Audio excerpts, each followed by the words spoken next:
Milatovic. My name is Majda Ruge, and I'm with the European Council on Foreign Relations, and my job today is to enforce the so-called Munich rule, which is much better than the Chatham House rule. It's to make the panel dynamic and interactive.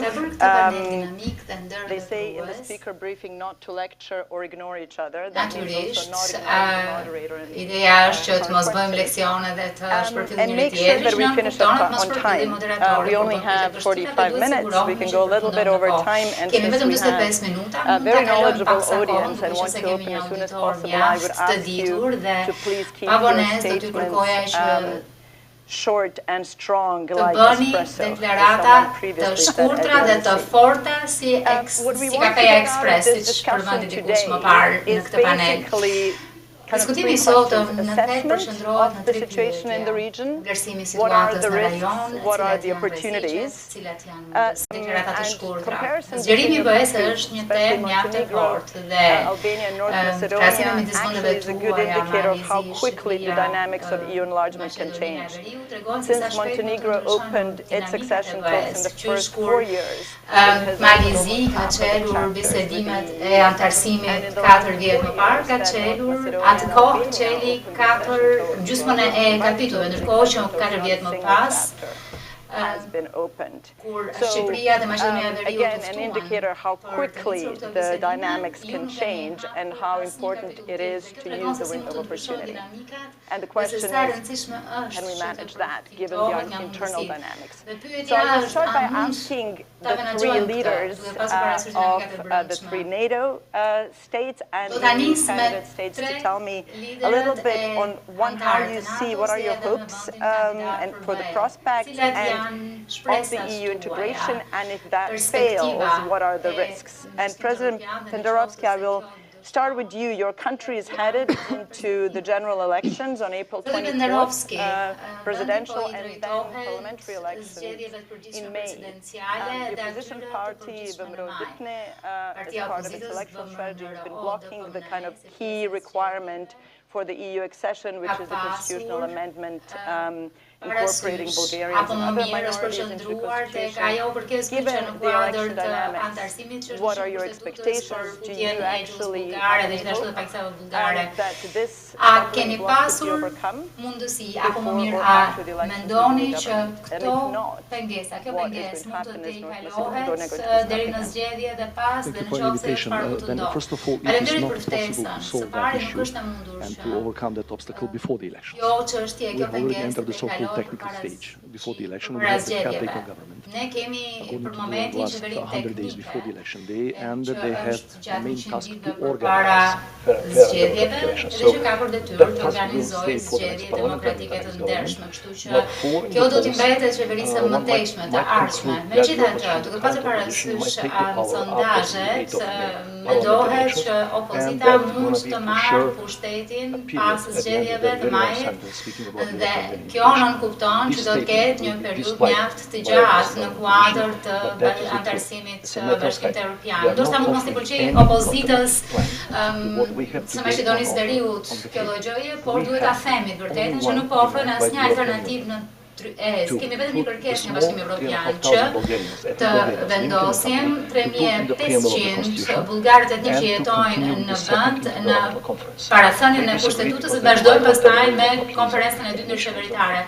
Por ata refuzojnë sepse po funksionon me politika populiste për të marrë qeverisjen dhe besojeni apo jo, u thonë të gjithë qytetarët e Maqedonisë Veriut këtë gjë që duan të marrin pushtetin dhe pastaj t'ju thonë se cili është plani i tyre. Ky është një lloj mistifikimi që nuk është i nevojshëm, është shumë i qartë. 27 vende anëtare të Shtetit Bashkuar të Amerikës kanë rënë dakord për këtë kuadër kushtetues, të gjithë e dinë se çfarë përfshihet aty. Dhe nëse ti je kaq optimist apo jo realist sa të thuash njerëzve që do të rinegociosh marrëveshjen me Bullgarinë, që është për 2018 dhe madje ti je edhe më ambicioz të rinegociosh kuadrin negociator me Bashkimin Evropian, i bie që je duke i gënjur njerëzve. Dy fjali shtesë përpara se sa dikush të vitet më përmend rregullin e Mynihut. Bashkimi Evropian nuk është çështje e ditës për shumë vjet në rajonin e Ballkanit, jo vetëm në Maqedoninë e Veriut. Për shembull, rasti më drastik është në vendin tonë. Për 17 vjet kemi pritur që të zgjidhim këtë mosmarrëveshje dhe në momentin që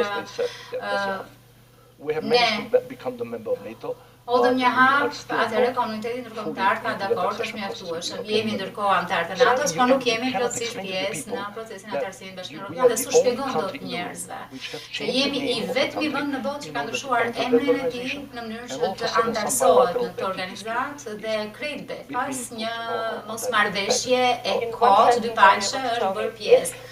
Me një fjali, më thoni, në qoftë se kjo konfirmohet, kjo zgjidhje konfirmohet dhe procesi nuk ecën. Cili është rreziku më i madh që mendoni për vendin? A shihni, duke qenë se ka dhe një polarizim, shihni një polarizim të thellë në komunitetin shqiptar? Nuk është kaq e lehtë, nuk është bardhësi. Ne shohim polarizime më të thellë midis maqedonëve etnik. Maqedonët etnik po shkojnë gjithmonë e më tej drejt vetë izolimit. Thonë që nuk e duan Bashkimin Evropian sepse ata nuk na duan, thjesht po na mashtrojnë. Kemi ngecur në proces, nuk po ecim përpara. Po, faleminderit.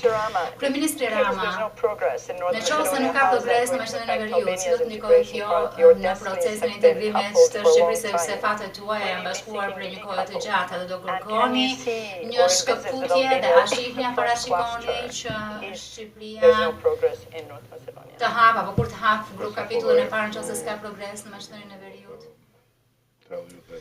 Së pari, më duhet t'ju them që po kërkoni ekspresin e pamundur këtu në Gjermani do ta zbatoj këtë ekspres. Në fakt këtu më shumë se sa ekspres është kafe turke, po ku ta bëjmë edhe kafe turke? Jo, kafe do të përbëhej nga uji, që do të thotë çdo gjë do të jetë në rregull, nga një lloj mase pluhuri, kafe, që nën kupton, shpresoj që të jemi tashmë të shkëputur nga Maqedonia e Veriut, sepse herën e fundit që ishim në çift, nuk na lejuan të hitnim asnjë hap tjetër për shkak të një situate që na tha që s'lidhej as pak me Shqipërinë, por që kishte lidhje me një vend tjetër, me Bullgarinë konkretisht, duke qenë se ne i kemi zhvilluar konferencat ndërqeveritare dhe procesin e kontrollit të legjislacionit, nuk mendoj se jemi tani më çift apo bashkë. Dhe pastaj zgjerrja e këtij uji me këtë pluhur kafe, me këtë mas pluhuri kafe që bëhet gati për t'u dhënë, tani është fakti se situata në Maqedoninë e Veriut është pikë së pari rezultat i Bashkimit Evropian që nuk është në gjendje të japë fund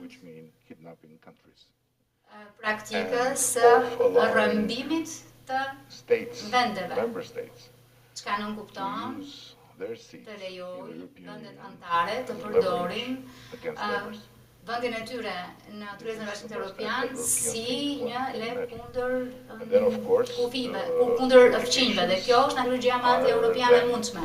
Natyrisht, pastaj pasojat vijnë në vetë këto vende. Sepse ky është, në fakt kjo është flaka që ndez më shumë nacionalizmin, që ndez më shumë ato që janë i gjekura, dhe ndërkohë jemi në ato kohë ku nacionalizmi dhe këto gjekura mund t'ja dalin me sukses. A parashikoni ndonjë problem me Greqinë në rrugtimin tuaj? Jo, ne dashurojmë Greqinë. Nuk Erdha në Mynih për të shqetësuar miqtë e mi grek, sepse ata më ndjekin kudo dhe duan të më shohin, të dëgjojnë tonin e zërit kur them diçka për jo. Ne e duam Greqin. Ne e duam Greqin. Në asnjë mënyrë nuk na bini dot në konflikt me Greqin. Po sa përmendet kafe, s'ka kafe greke, thot kafe turke. Është një kafe tjetër që mund të marrim. Sepse ende nuk është zgjidhur nëse është greke apo është turke. Dhe kur thash kafe turke, thash sepse ka tursh në Gjermani. Po jo se nuk është kafe greke. Kështu që u them miqve të mi grek, mos e keq kuptoni kafen. Jo, do të zbatoj rregullin e kafes grek.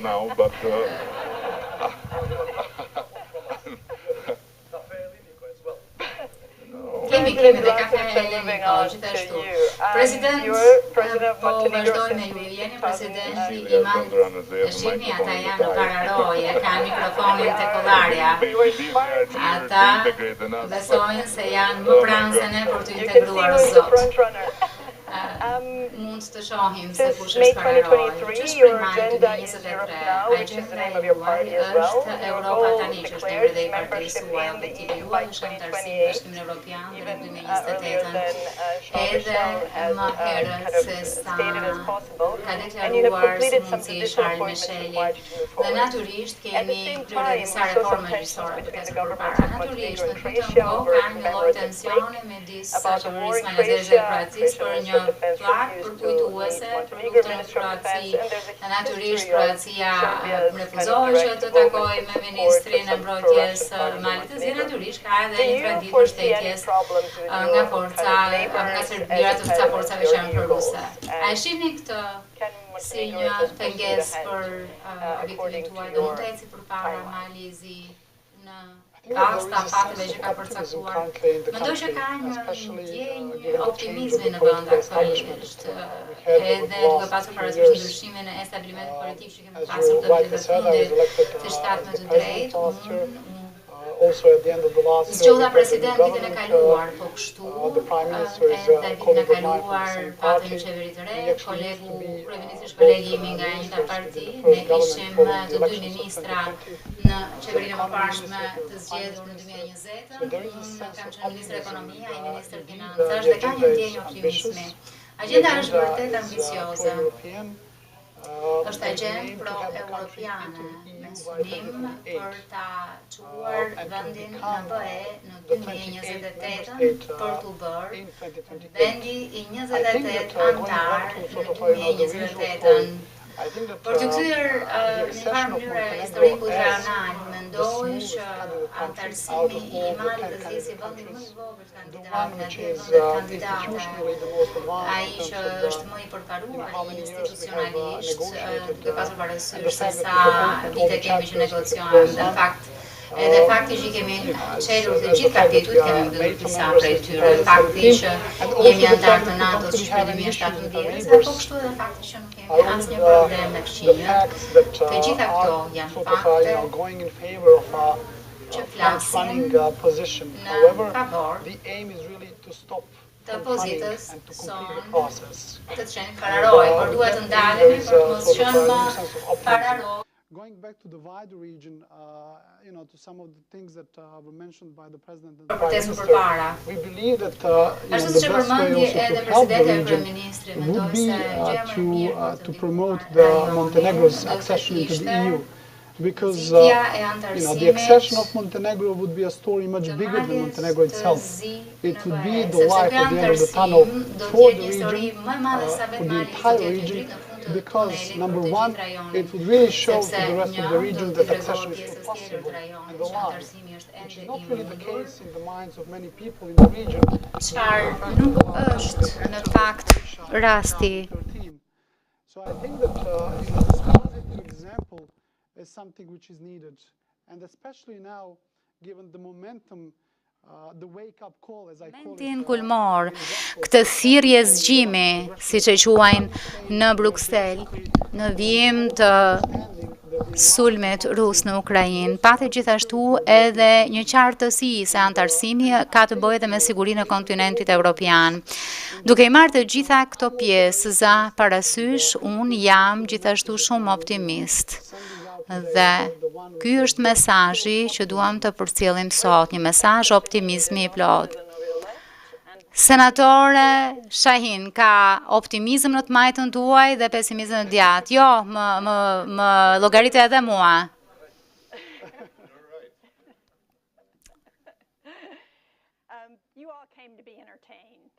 Keni ardhur të gjithë që të argëtoheni.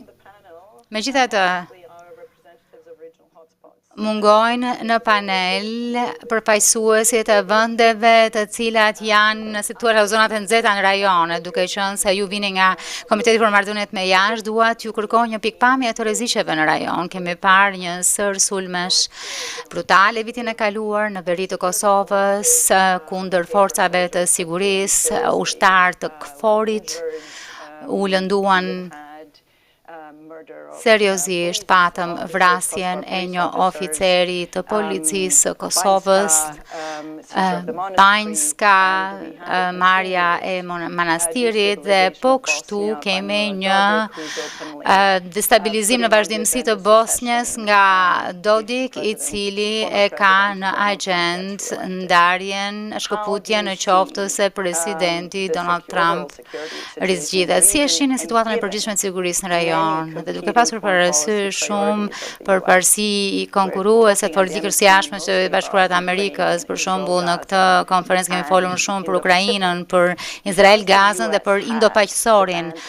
A ka kapacitetin, hapësirën e nevojshme Shtetet e Bashkuara të Amerikës për të vënë në dispozicion instrumente politike dhe të sigurisë për të parandaluar që të ketë një lloj përshkallëzimi në këto zonat nxehta në rajon. Mendoj që është e domosdoshme që Shtetet e Bashkuara të Amerikës dhe BE-ja të mbajnë fokus në atë çfarë ndodh në Ballkanin Perëndimor, qoftë Kosova me Serbinë, Bosnja apo edhe zgjerimi i IBE-s.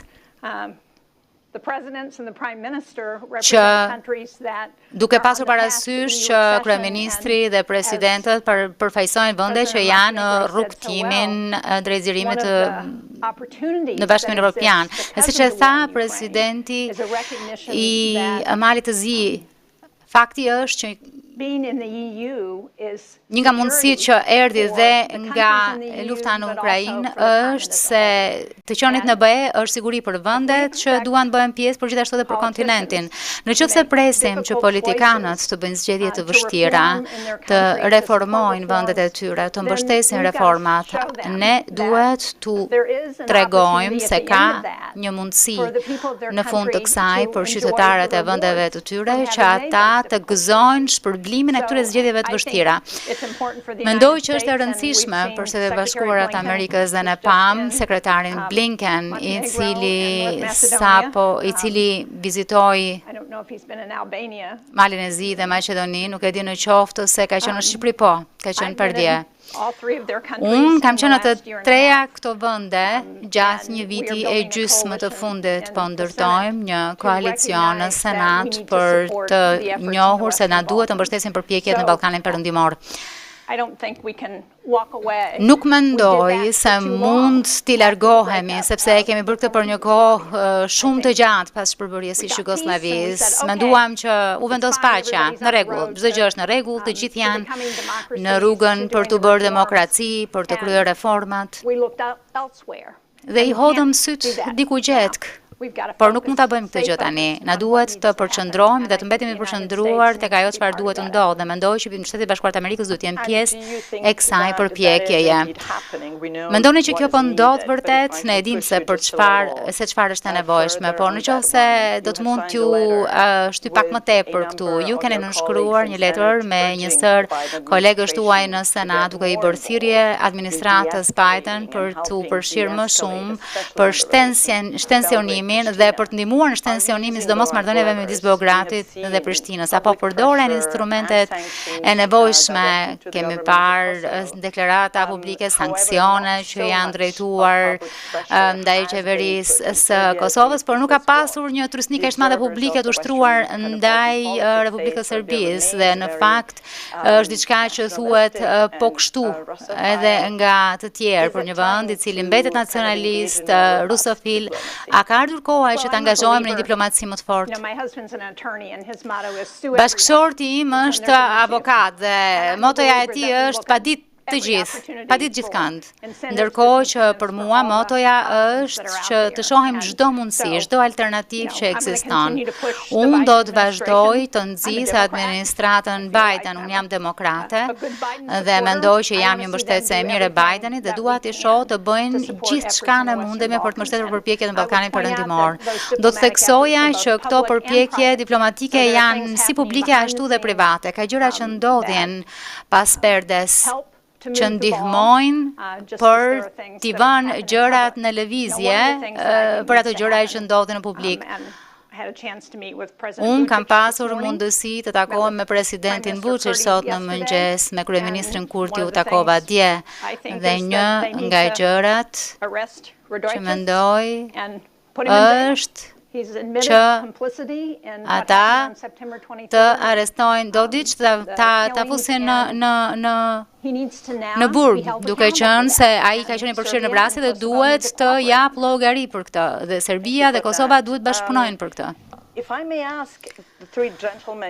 Nëse mund të pyes tri zotrinjt, vendet tuaja janë kontribuese në KFOR, Shqipëria ka numrin më të madh të ushtarëve, 90 në qoftë se jam e saktë, sekret, ndoshta edhe më shumë.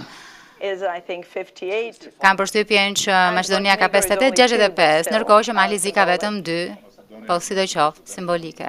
Maqedonia nuk ka sekrete me askënd, ne kemi. Ata janë të hapur për të gjithë. Si e shihni situatën e sigurisë në dritën e sulmeve të vitit të kaluar? A shqetësoheni? A ka pasur llogaridhënie të mjaftueshme, siç e ngriti çështjen e llogaridhënies senatorja Shahin, a ka pasur llogaridhënie të mjaftueshme për ata që kanë kryer sulmet? Dëgjoni, unë besoj se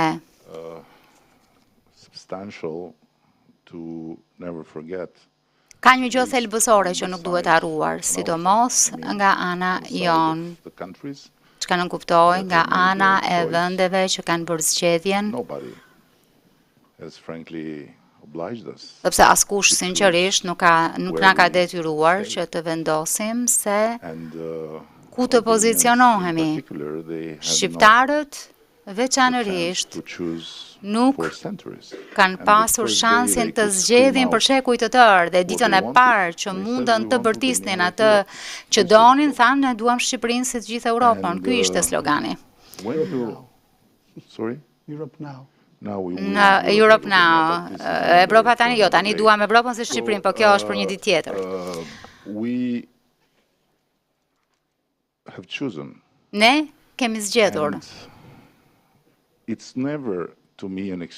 Për mua nuk është kur kjo një justifikim për të mos bërë detyrat e shtëpisë, në qoftë se dikush tjetër bën gjëra të cilat sigurisht nuk janë as pak pjesë apo në kuadër të botës që ne duam ku duam të jetojmë dhe që natyrisht janë kundërshtim me zgjidhjen tonë. Po, Serbia e ka, në fakt Serbia vërtet e ka prishur punën vërtet, jo atë ditë që ndodhi Banjska, por të nesërmen kur presidenti Vučić shpalli ditë zije për ata që e kishin kryer sulmin. Por nuk duhet haruar cilat janë objektivat dhe ku duhet të qëndroj Kosova nuk duhet harruar pra. Dua të them atë çfarë është për të thënë, edhe pse është më e lehtë për të thënë se për të bërë. Kosova nuk po negocion me Serbinë. Pik. Kosova thjesht po negocion me BE-n dhe Shtetet e Bashkuara të Amerikës, siç ne po negociojmë me BE-n. Çfarë dua të them? Ka një plan i ashtu quajturi plan franko-gjerman që është mjaft i qartë, ka gjëra që duhet i bëjë njëra palë dhe gjëra që duhet i bëjë pala tjetër. Pse duhet Kosova të shkoj në Bruksel, ndërkohë që të mbaj anën e saj, të nënshkruaj 1, 2, 3, 4, 5 gjëra, t'ja dërgoj zotit Lajçek, të thotë jemi gati të bëjmë pjesën tonë, jemi gati të zbatojmë, të fillojmë të zbatojmë dhe pastaj t'i lënë ata të merren me palën tjetër. Nuk është justifikim për të mos bërë gjëra kur pala tjetër sillet keq, sepse në këtë kontekst nuk ka të bëj me Kosovën dhe Serbinë, ka të bëj me diçka që ndodh në një kuadër ku janë Bashkimi Evropian dhe Shtetet e Bashkuara të Amerikës. Dhe Serbia, me gjithë progresin që ka bërë, nuk është një vend etalon. Për të thënë që ata po bëjnë këtë, po bëjnë atë, po bëjnë këtë gjë tjetër, atëherë pse jo? Ti bën pjesën tënde, ne në Shqipëri dhe të gjithë ne këtu,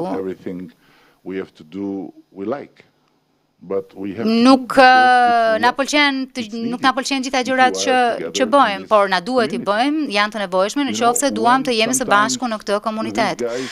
Kur ndonjëherë këta marrin vendimin e ti thua që sikur s'më duket i drejtë, nuk na takon që në këtë rast të bëjmë diçka të gabuar. Na duhet të qëndrojmë së bashku. Dhe ashtu siç sekretari Blinken tha, jemi krah për krah në kohë të mira e në kohë të këqija, në kohë të lehta e kohë të vështira. Kjo është qasja ime për këtë, dhe japse i kthehem asaj çfarë thash më parë. Kemi fëmijë që janë në BE.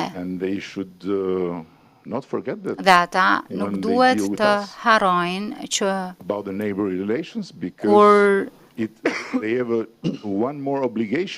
kanë të bëjnë me ne, duhet marrin parasysh edhe marrëdhëniet e fëmijësisë, kanë një detyrim më tepër për të përfaqësuar atë çka përfaqëson BE-ja edhe në marrëdhëniet e fëmijësisë pra. E njëjta gjë vlen për ne, e njëjta gjë vlen për Kosovën, e njëjta gjë vlen për Serbinë. Serbia duhet të vendosë. Serbia duhet vendos. Por Kosova nuk ka asgjë për të vendosur, është vendosur, është një vend që është padyshim në këtë komunitet së bashku me Bashkimin Evropian dhe Bashkuara të Amerikës. Të dash më shumë kohë sepse jeni folës kaq e mirë dhe natyrisht argëtues. Po ju ndiqja dhe në fakt po më shihnit gjatë gjithë kohës dhe mu duk sikur po thoshit të lutem vazhdo, të lutem vazhdo. Këtë pash. Ndjes për këtë, por ishin sy tuaj që po më ftonin të vazhdoja. Do t'jap fjalën auditorit shumë shpejt, sepse kemi vetëm 15 minuta të shfaqura në ekran. Megjithatë na tha ekipi këtu që mund t'i lehtësojmë pak rregullat dhe mund të vazhdojmë edhe për 5 apo 10 minuta të tjera. Dua t'ju bëj një pyetje të gjithëve përpara se sa. Po pse ç'kan më mirë për të bërë pas nesh këtu? E pat panelin e shkuar? A mund të dëgjonit në një gjë jashtë? Edhe pse kishte të bënte me Rusin. Po. arsyeja për të qëndruar të heshtur. Jam e sigurt që ka plot ekspertizë dhe njohuri në auditor, gjithashtu dhe pyetje. Dua t'ju pyes për zgjedhjet amerikane. Është një pyetje e pashmangshme në Mynih, por edhe nga këndvështrimi im është punuar shumë për këtë, duke pasur parasysh edhe debatet e politikës jashtme të Partisë Republikane dhe çfarë nuk kupton kjo për Europën. Europianët janë natyrisht të shqetësuar për ndikimin e një zgjedhjeje të mundshme të presidentit Trump mbi NATO-n, gjithashtu edhe për ndikimet në mbrojtjen kolektive. Ju jeni antar të NATO-s, gjithashtu edhe Malizi është përmendur shumë nga presidenti Trump, domethënë është lënë jashtë një vend që për të mos të mbrojtur. Megjithatë, me Ukrainën ndoshta Ballkani Perëndimor nuk është kaq në radar. Megjithatë, ka lider në Ballkanin Perëndimor si Dodik, i cili është në favor të shkëputjes. A mund të kërkosh më shpejt më thoni se për çfarë shqetësoheni ose nuk shqetësoheni në rastin e këtij skenari, qoftë nga këndvështrimi i NATO-s, por gjithashtu edhe nga siguria e rajonit? Shkurtimisht shumë. Kemi një përbojë mjaft negative me administratën e mëparshme, presidentin e mëparshëm edhe unë. Po flas për pjesën e Ballkanit, sidomos për këtë konflikt prej një kohe të gjatë midis Serbisë dhe Kosovës. Kur flitej për integrimin e plot të Kosovës, flitej për ndryshimin e kufive apo në një mënyrë si eufemizëm, thuaj një përshtatje e kufive. Dhe flitej nga njerëz në administratë. Kjo është receta për katastrofë. Në qoftë se ndodh një gjë e tillë, do të shohim gjakderdhje si ajo e viteve 90, të gjithë e dinë këtë. Dëmi i parë kolateral në qoftë se ndodh një gjë e tillë do të jetë Bosnia-Hercegovina dhe Maqedonia e Veriut. Kështu që nuk do doja ta shija këtë retorik as si retorik, nuk do doja ta dëgjoja këtë retorik.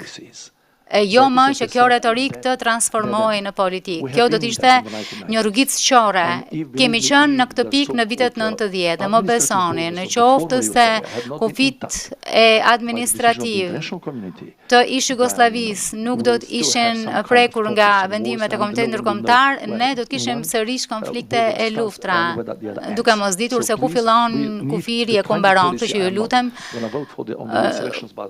duam këtë lloj politike, angazhim të plot me SHBA-t, me aleatët e BE-s-je dhe një angazhim të plot me Ballkanin Perëndimor. Do t'ju kaloj pak, do t'ju jap fjalën më vonë, po marr shenja nga Malizi.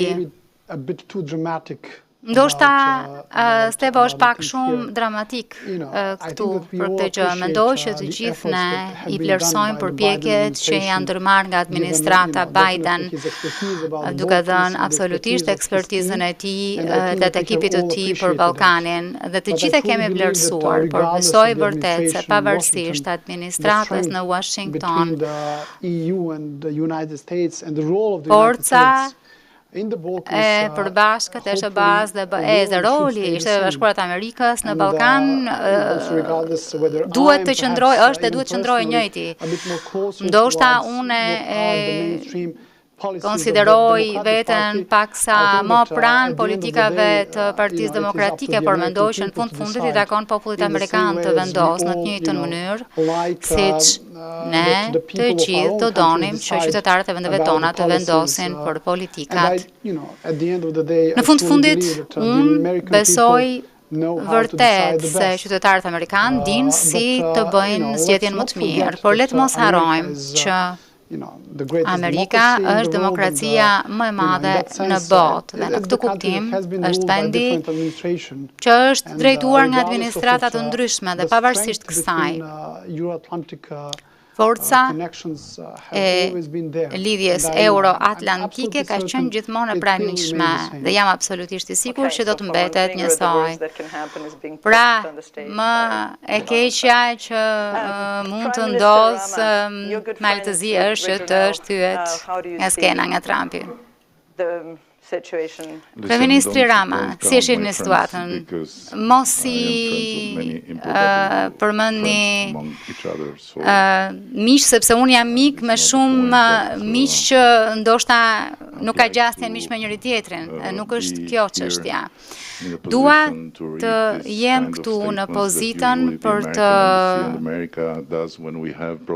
dëgjuar këto deklarate të cilat natyrisht bëhen nga ambasada amerikane apo nga SBA-ja kur ne nuk shkojmë mirë me njëri tjetrin. Kështu që unë do bëja thirrje republikanëve, demokratëve të punojnë në mënyrë konstruktive me njëri tjetrin për më të mirën e kombit amerikan dhe popullit amerikan, sepse kjo është ajo çfarë do na thonit ne.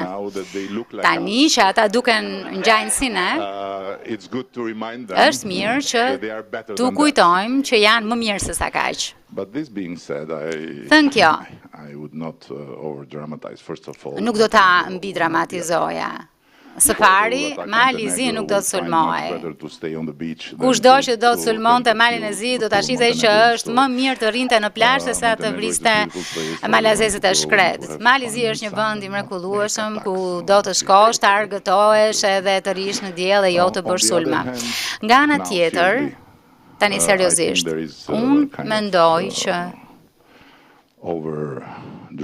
ka një mbi dramatizim dhe nuk ndihem mirë kur shoh aleatët e mdenj europian një farsoj të alarmuar se po vjen diçka, po ndodh diçka. Së pari, shtetet anëtare të BE-s duhet të rrisin kapacitetet e tyre, duhet të rrisin shpenzimet, jo sepse po vjen dikush në shtëpinë e bardhë, kushdo ai apo ajo të jetë, por sepse apo për shkak të Europës edhe për hir të vet atyre. Së dyti, nëse më kujtohet mirë, përpara 2016-s ishte po e njëjti diskutim. Ishte Donald Trumpi që tha NATO-ja është e vjetëruar dhe pati diskutime, por faktet tregojnë se me Donald Trumpin në shtëpinë e bardhë, NATO-ja u bë më e fortë, jo më e dobët, sepse ajo çfarë u konfirmua si objektiv më parë, 2%-shi i famshëm mbeti i tillë, dhe në qoftë se sot mbrojtja europiane është më e fortë apo është bërë më e fortë, kjo ka të bëjë me trysnin amerikane. Kam qenë dëshmitar vetë i saj për të rritur shpenzimet. Kështu që politika është politikë, zgjedhjet janë zgjedhje. Ka një mbi ballkanizim të politikës edhe në SBA. Por, në fundit, Donald Trumpi është Donald Trumpi. Ditën kur zgjedhjet mbarojnë, Shtetet e Bashkuara të Amerikës i kthehen punës së tyre. Dhe nuk e shoh këtë si tragjedi, sepse në fundit është demokracia amerikane ajo që do vendos, dhe çfarë do të vendosin e dinë më mirë. Ashtu siç kanë garantuar edhe etërit themelues. Pra, të mendosh që do të bindë një rrezik nga Shtetet e Bashkuara të Amerikës, kjo nuk kupton që vërtet kemi nevojë për një ekspres, kemi nevojë vërtet për një ekspres. Senator Shahin, do të komentosh apo duhet të presim pyetje? Do ta shmangësh këtë apo? Jo, duhet të them ja dy gjëra. Pikë së pari, sa i takon NATO-s dhe ish presidentit Trump e komenteve të tij mbi NATO-n. Një nga gjërat që bëri Kongresi vitin e kaluar është që përcaktoi se presidenti nuk mund të largojë në mënyrë të njëanshme vendin nga NATO. Duan 2/3 e Kongresit dhe kjo ka qenë një përgjigje drejt për drejt ndaj shqetësimeve të asaj çfarë mund të ndodhë në qoftë se presidenti Trump zgjidhet në të ardhmen dhe mund të fillojë diskutimet për të na larguar nga NATO-ja. Ka gjëra që një president mund t'i bëjë, që mund të dobësojnë pjesëmarrjen e SBA-ve në NATO, por presupozoj se ne kemi një përpjekje mjaft të fortë dypartiake në Kongres që mbështet NATO-n. Ndoshta kjo është hera ime e 10 në këtë konferencë dhe çdo delegacion këtu ka qenë dypartiak. Dhe në fakt është për t'i thënë kësaj konference dhe SBA-ve në shtëpi se ne qëndrojmë krah për krah dhe mbështesim aspiratat që diskutohen në këtë konferencë. Është e rëndësishme që ta them këtë argument. Gjëja tjetër, sidoqoftë, duke qenë se gjithë jemi demokraci dhe ne e dim që nuk mund të kontrollojmë atë çfarë njerëzit bëjnë gjatë zgjedhjeve. Dhe natyrisht njerëzit kanë cituar shpesh Winston Churchillin gjatë ditëve të fundit, që thotë që baja në fund do të bëjë gjën e dur pasi ka provuar çdo alternativë tjetër. Unë jam demokrate. Sigurisht që nuk do të mbështes Donald Trumpin, sepse mendoj që ai ishte një udhëheqës i rrezikshëm, sidomos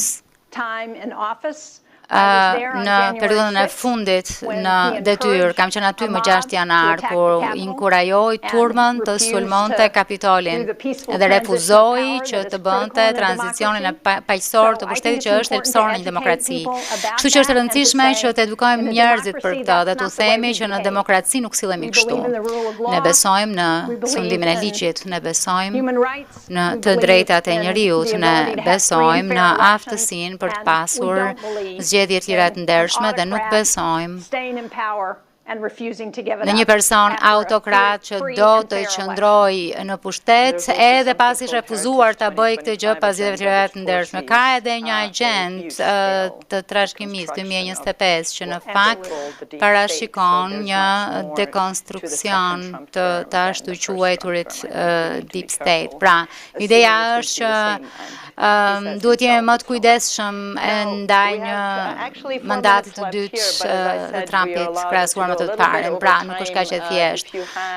Kemi edhe 5 minuta, kemi kaluar pak sa kohë, nëse keni ndonjë pyetje, ju lutem ngrini dorën. Kemi ish-ministren e mbrojtjes e Maqedonisë Veriut. Një pyetje shpejt për të gjithë ju. Nëse parashikoni zgjerimin në 2030 apo 2028, si e shihni? Do të jetë diçka individuale apo në grup? Do të përqendrohet tek lindja apo do të mbetemi, si thua, interes vetëm si Ballkanin Perëndimor. Pra, nuk dua të jem pesimiste, por çfarë presim dhe çfarë synojmë. Kjo është një pyetje për të gjithë. Me përjashtim tuajën, patjetër, sepse nuk mund të pyes ju, ajo është antare e delegacionit tuaj, se mund të pyes ju. 1 minutë. Shpresa ime është që ne gjatë 4-5 ditëve në vijim të bëhemi pjesë e Bashkimit Evropian. Kështu shpresoj. Por, në qoftë se Bashkimi Evropian nuk do të ndryshoj parimet kyçe të vendimarrjes që gjithkush duhet thotë, po, atëherë nuk shoh që askush të mund të bëhet pjesë e BE-s deri në fund të kësaj dekade. Po, kjo ishte vërtet mirë. Po ishte kafe turke pa sheqer. Mendoj pikë së pari që nuk duhet të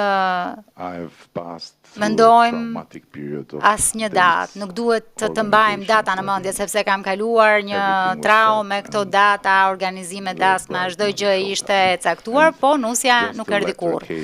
Na erdhi vetëm një letër që ishte raporti i progresit, ku thuaj ju dashurojmë, do shihemi sërish. Po vazhdoni të punoni sepse ne nuk jemi gati të flasim. Asnjë datë. Spari nuk ka të bëjë me ta, ka të bëjë me ne. Dhe asnjë nxitim. E di pse asnjë nxitim, sepse unë e thoja edhe më parë se të nisnin bisedimet e antarësimit gjatë gjithë kohës. Djema, nuk po kërkojmë që të hymë aty, kërkojmë të nisim bisedimet e antarësimit sepse duam të mësojmë. Dhe negociatat janë transferimi më produktiv e jashtëzakonshëm i njohurive që një vend mund të marrë në këtë planet për të shndruar në një vend funksional me institucione funksionale, pra funksionuese. Na jepni këtë mundësi. Dhe pastaj, ne do të hymë vetëm kur ne dhe ju të jeni gati. Kështu që nuk duhet të nxitojmë, duhet të bëjmë detyrat tona të shtëpisë dhe të bëjmë vendet tona njësoj si vendet anëtare dhe pastaj u takon atyre kur të vendosin. Është edhe ana tjetër e medaljes, që janë ata, nuk jemi vetëm ne, janë ata. Unë nuk mendoj se mënyra se si procesi është i konceptuar do të funksionojë, sepse ashtu siç është i konceptuar, procesi është asgjë ose gjithçka dhe nuk mund të jetë kështu, gjithçka ose asgjë. Kur nis të flasësh, je i fejuar. Nuk është martesë, po ende është sërish është marrëdhënie. Oh, humori gjerman, po vjen.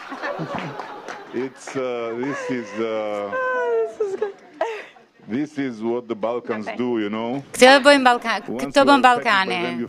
Kur infektohesh nga ata, atëherë gjen që ke ndjenjë humori, po na duhet që të largohemi, kështu që ju duhet i ktheheni seriozitetit tuaj të zymt.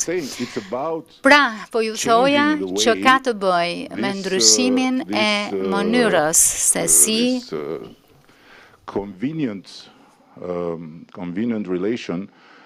kjo marrëdhënie konvenience do të zhvillohet, që do të thotë diçka e cila do të jetë midis gjithçka dhe asgjë dhe antarësimit të plot për këdo që do të ishte katastrofë në qoftë se Europa do të ishte siç është sot, sepse janë 27 dhe mezi vendosin, imagjinoja tani që të hyjnë edhe 6 nga Ballkani, pa që fat pastaj për të gjetur konsensus. Por diçka në mes është ajo çfarë ka nisur plani i rritjes, më shumë para për ne në rajon dhe pastaj hapësira për të integruar në tregun e përbashkët evropian dhe siguria. Siguria duhet jemi të gjithë së bashku. Pse të mos të jemi në të njëjtën tryezë e kështu me radhë?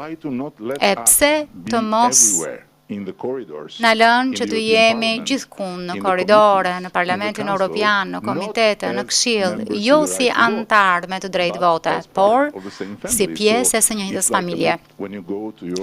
Është paksa njësoj si kur shkon në shtëpinë e të fejuar, të lejojnë, je antar i familjes, po natyrisht në mbrëmje të duhet të ikësh, po nesër kthesh prapë. Kështu është opa ka shumë dhe ka shenja të mira që kjo po ndryshon. Pastaj nuk e di, sepse ajo çfarë po ndodh me Ukrainën e ajo çfarë po ndodh në përgjithësi është e trisht që ne jo ne, sepse kemi thënë për një kohë të gjatë që hyrja Ballkanit Perëndimor nuk është zgjerim, nuk më duhet të zgjerohem, nëse dua të më funksjonojë stomaku së bashku me pjesën tjetër të trupit, më duhet këtë stomak ta kem të funksionojë njësoj me pjesën tjetër të trupit. Ballkani Perëndimor është brenda kufirit të BE-s. Bashkimi Evropian është i vetmi realitet në historinë e gjeografisë dhe të hartave me një kufi të jashtëm dhe me një kufi të brendshëm. Dhe brenda kufirit të brendshëm jemi ne. Kështu që nuk mund të na heqin qafe, pra jemi aty, ose do të përdorim për të tretur më mirë, apo do të kemi pastaj indigestion edhe pastaj trupi do të kolapsojë, pastaj vjen një pikë ku ti shpërthen nga ky kolaps. Duhet të ndalesh këtu, sepse është një metaforë kaq e mirë, mos e prish.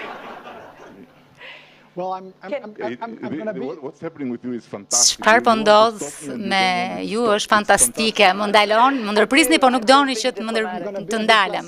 Po e bëj, po bëhem pak diplomatike. Do të jem më pak artistik se sa Edi. Ndoshta edhe prej faktit që jam ekonomist dhe kam një përgjigje shumë praktike. Plani im është si vijon. Disa javë më parë patëm një konferencë ndërqeveritare me komisionin. Është bërë progres, me shpresë tjetra do të zhvillohet në fund të presidencës belge, ku do të ketë një progres të konsiderueshëm në shtetin e së drejtës, sidomos në raport me përparimin që kemi pasur në aspektin e gjyqësorit, dhe ne shpresojmë që disa prej kapitujve të cilët janë gati të mbyllen, do të mbyllen deri në fund të këtij viti. Kjo do të bëj që Mali I Zi pastaj të ketë mundësi që të ketë punuar pra me të gjitha, ti ketë hapur të gjithë, ndërkohë që vitin tjetër ti do të përpiqemi që ato të fillojnë të mbyllen. Në mënyrë që në fund të 2026-s, fillim 2027-s, kemi mbyllur kapitujt më të rëndësishëm, ekologjia, konkurrenca, ndihma shtetërore dhe gjithashtu edhe pjesa e kapitullit gjyqësorit. Pastaj kjo do të jetë do t'i jap rrugë, do t'i hap rrugë pjesës së marrëveshjes që duhet nënshkruar nga Parlamenti në mënyrë që në 2028 Mali I Zi të jetë vërtet anëtar. Unë mendoj se Europa ka nevojë gjithashtu për këtë histori suksesi dhe ky është plani. Unë si president, ne dhe besoj fort edhe qeveria e sapo zgjedhur do të bëjmë maksimumin që të qëndrojmë këtij plani. Ndonjë pyetje tjetër nga auditori? Po.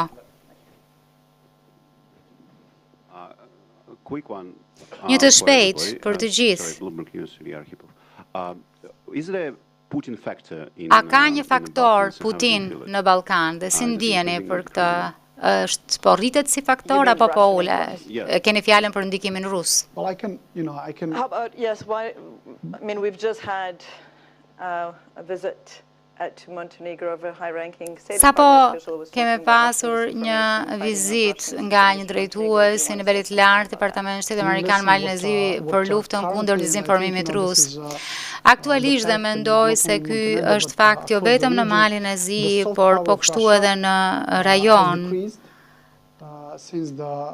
Fuqia e butë e Rusisë është ulur qysh prej agresionit rus në Ukrainë. Kjo është e para, sepse përgjithsisht publiku apo nuk ka asnjë publik që mirë kupton veprimet që po ndërmerr Rusia në Ukrainë. Kaq. Kështu që mendoj që me këtë Rusia ka humbur. E dyta, 5 vjet më parë, Mali I Zi është një ekonomi e nxitur nga turizmi, jemi një vend mesdhetar, kemi një bregdet mjaft të bukur dhe 25 prej 30% të turizmit ton ishte Rusia. Tani është 5%.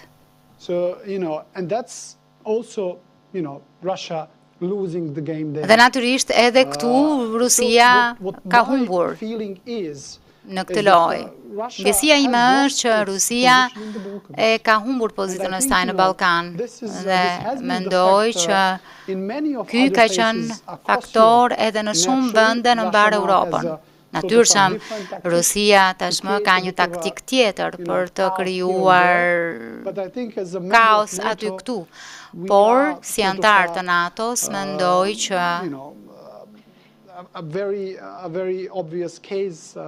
jemi një rast mjaft I qartë jashtë influencës ruse. Mund të bëj një pyetje shtesë, ju keni pritur një numër shumë të madh të refugjatëve ukrainas, në një pikë arritën në 5% të popullsisë, që është ulur tani. Sidoqoftë, ju po kështu keni një numër të konsiderueshëm të aseteve ruse në territorin tuaj, nga koha së cilës ju referuat, ku Rusia ishte mjaft e pranishme me investime në Malin e Zi. Tani, a duhet I përdor BE-ja asetet ruse për të financuar ndërtimin e Ukrainës dhe a mund të udhëheq Mali I Zi në këtë drejtim? A mund të thoni diçka për këtë? Ashtu siç Mali I Zi është sjell si vend marrës gjatë luftës në ish Jugoslavi, ku 20% e popullatës tanë erdhën nga anët ndryshme të Jugosllavisë, njësoj hapëm dyert për refugjatët Ukrainas. Në një pikë, patëm 90.000 Ukrainas, ndërkohë që popullsia jonë është 600.000 banor. Hapëm tregun e punës, sistemin e kujdesit shëndetësor, shumica prej tyre janë larguar tashmë, shumica apo një pjesë e mirë janë kthyer tashmë në Ukrainë, ndërkohë që situata në disa pjesë të Ukrainës është normalizuar dhe mendoj që në këtë mënyrë kemi treguar edhe mbështetjen për Ukrainën. Sa u takon aseteve, mendoj që mënyra se si jemi sjell, sidomos si pjesë e vendimit që u mor në Këshillin e Europës, mendoj vitin e kaluar në konferencën në Island, ku ne u bashkuam me fondin e dëmeve, mendoj që kjo është mënyra se si duhet vepruar. Malizia është i harmonizuar plotësisht me politikën e BE-s, kështu që çdo gjë që vendoset për asetet nga BE-ja atëherë do të ndiqet si praktikë edhe nga Malizi. Senatore Shahin do t'ju jap fjalën e fundit dhe pastaj do ta mbyllim sepse besoj që të gjithë duan të shkojnë dhe për darkë. Faleminderit. Sa u takon sekuestrimit të aseteve, një nga gjërat që po marrim në konsiderat, në fakt është jashtë Komitetit për Marrëdhëniet me Jashtë në Senat dhe pres që të paraqitet në Kongreset miratohet. Aty është një projekt ligj i cili do të na lejojë që të ngrim dhe të marrim asetet e Rusisë në mënyrë që të paguhet me to për rindërtimin e Ukrainës. Më duket se një nga sfidat që kemi ndërkohë që mendojmë se si trajtojmë Vladimir Putinin dhe diktatorët e tjerë në të ardhmen është t'i bën para përgjegjësisë. Dhe mënyra se si e bë Putinin para përgjegjësisë është duke qenë se ai nuk është se do t'ia di për njerëzit, tjerë dhe njerëzit që çon Ukrainë, por do t'ia di për parat, kështu që marrja e këtyre parave, përdorimi këtyre dollarëve për të ndihmuar Ukrainën si për të ndërtuar vendin e tyre, më duket një politikë e mirë për ne në Shtetet e Bashkuara të Amerikës dhe shpresoj edhe në Evropë. Shpresoj që kjo do të merret në konsiderat, do të veprohet në favor që të sigurohemi të paktën në këtë mënyrë që Putini të vihet para përgjegjësisë për atë që ka bërë. Faleminderit shumë që u bashkuat me ne dhe një duar trokitje për panelin.